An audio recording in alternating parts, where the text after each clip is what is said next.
সুন্দরবনের এবার বাংলাদেশের হদিশ। প্রতিবেশী এক ব্যক্তিকে বাবা সাজিয়ে দীর্ঘ কয়েক বছর ধরে বাস করছে বাংলাদেশের শোলখালী এলাকার করিম গাজী।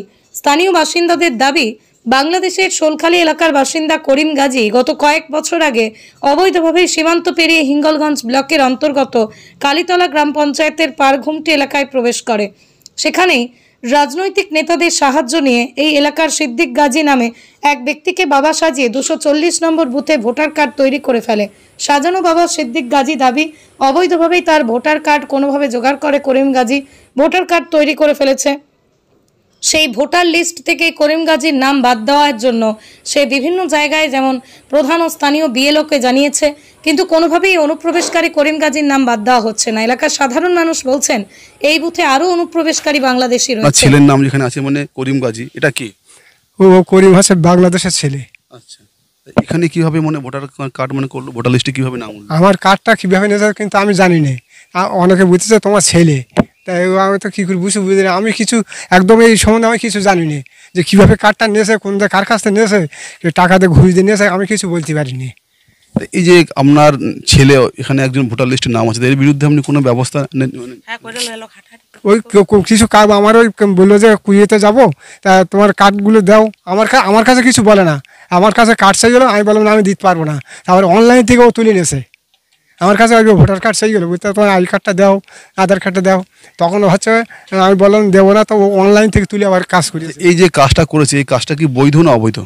হ্যাঁ, এই যে কাজটা করেছে মানে করিম মানে গাজী আপনাকে বাবা সাজিয়ে যেটা বলছেন আপনি ভোটার, এটা ভুল। এর বিরুদ্ধে আপনি কোনো ব্যবস্থা নেবেন না?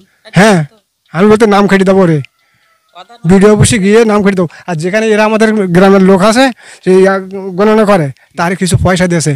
আমি বলছি দেখো তুমি এটা দরখাস্ত দাও, আমি বিডিও অফিসে যাবো, সেখানে কেটে দেবো। তো বলতে দেখো এর কাজ করলেই তোমার কেস কাম খাইতে হবে, তুমি তো আর নড়াবড়া করো না। তার মানে কিছু পয়সা খেয়েছে, খেয়ে আমার কাজ আর খুঁজতে না। কে পয়সা খেয়েছে? ওই হচ্ছে ওই যে ওদার মাস্টার, ও আমার বলতেছে তুমি আর যেতে ঝামেলা করো না, যেতে যাইও না।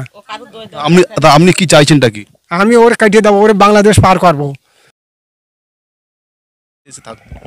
না, এমনি বাবা মানে নিজের বাবা না, অস্বীকার করে তো লাভ নেই, উনি তো ওনার নিজের বাবা না। তবে ওদের বাড়ি থেকে অনেক দিন আগে ছিল, এবার ওরাও ছেলে হিসেবে মেনে নিয়েছিল।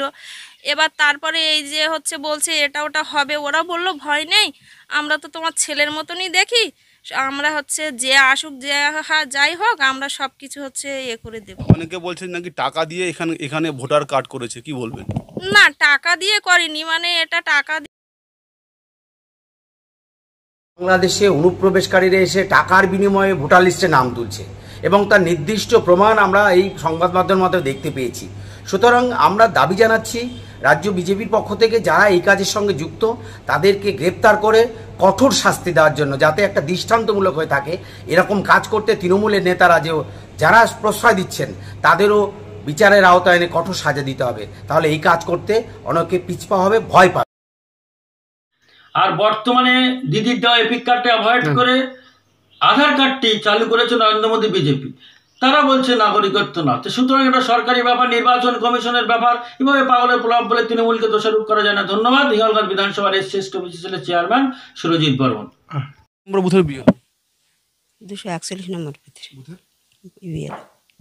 এই যে আপনারা বুথে যে এখানে আছে যে করিম গাজী পিতা সিদ্দিক গাজী, এই এলাকার তো অনেকে বলছে যে করিম গাজী বাংলাদেশি এবং তার যে বাবা সিদ্দিক গাজী আদৌ এখানকার লোক, মানে সিদ্দিক গাজী আদৌ ওর বাবা নয়। কি বলবো, মানে এই কিভাবে এখানে মানে ভোটারটা মানে হলো?